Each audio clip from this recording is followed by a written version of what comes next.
नमस्कार मित्रांनो, अंगणवाडी कर्मचाऱ्यांच्या मागण्या ह्या अनेक दिवसांपासून प्रलंबित आहे। त्यासाठी अंगणवाडी सेविका आक्रमक जिल्हा परिषदेपुढे विविध मागण्यांसाठी छत्री आंदोलन केले। वेतनवाढ मागणीसाठी सेविका आक्रमक। तर मित्रांनो, या संदर्भात काय बातमी आहे त्याविषयी सविस्तर माहिती आजच्या या व्हिडिओमध्ये आपण घेणार आहोत। तरी मित्रांनो, आपण जर चॅनलवरती नवीन असाल तर चॅनलला सबस्क्राइब करा, बेल आयकॉनला क्लिक करा, म्हणजे असेच महत्त्वाचे अपडेट आपल्याला वेळोवेळी मिळत राहतील। तर मित्रांनो, या ठिकाणी आपण टायटल बघू शकतो, पेन्शन योजना वेतन मागणीसाठी अंगणवाडी सेविकांचे छत्री आंदोलन, सातारा जिल्हा परिषदेवर मोर्चा। अंगणवाडी सेविका आणि मदतनीसही शासनाचे काम करत आहेत, त्यामुळे पेन्शन योजना लागू करावी, मानधनाऐवजी वेतन द्यावे यासह अन्य मागण्यांसाठी सेविका मदतनीसांनी जिल्हा परिषदेसमोर शेकडोच्या संख्येत छत्री आंदोलन केले। यावेळी जोरदार घोषणाबाजीही करण्यात आली। सातारा जिल्हा पूर्व प्राथमिक शिक्षिका सेविका संघाच्या वतीने हे आंदोलन करण्यात आले। याबाबत मुख्य कार्यकारी अधिकाऱ्यांना निवेदन देण्यात आले आहे।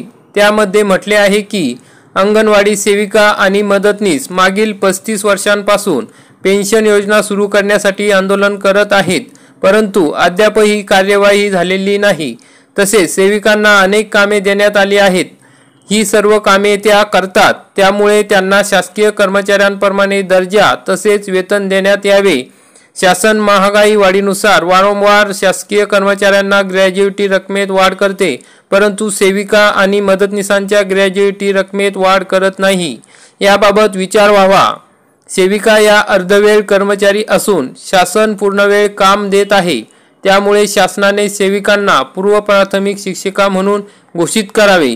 शासन नवी योजना लागू करते तेव्हा सेविकांनाच काम व मोबदला दिला जातो, तरीही सेविका आणि मदतनीस या दोघींचाही विचार करून त्यांना आर्थिक लाभ वितरित करावा। कोरोना काळातील 21,000 रुपयाचा प्रोत्साहन भत्ता लाभ तातडीने द्यावा, अशा मागण्यांसाठी हे आंदोलन करण्यात येत आहे। आंदोलन ॲडव्होकेट नदीम पठाण यांच्या नेतृत्वाखाली करण्यात आले।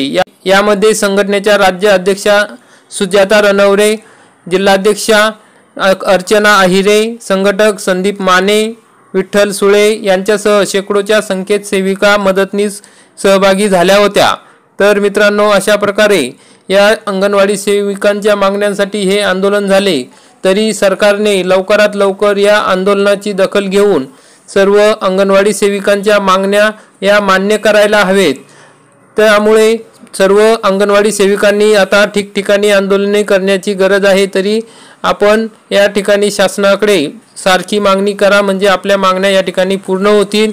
तर मित्रांनो, अशा प्रकारे हा व्हिडिओ सर्व अंगणवाडी सेविकांपर्यंत शेअर करा। व्हिडिओ आवडला असेल तर व्हिडिओला लाईक करा, चॅनलला सबस्क्राइब करा, बेल आयकॉनला क्लिक करा। जय हिंद, जय महाराष्ट्र।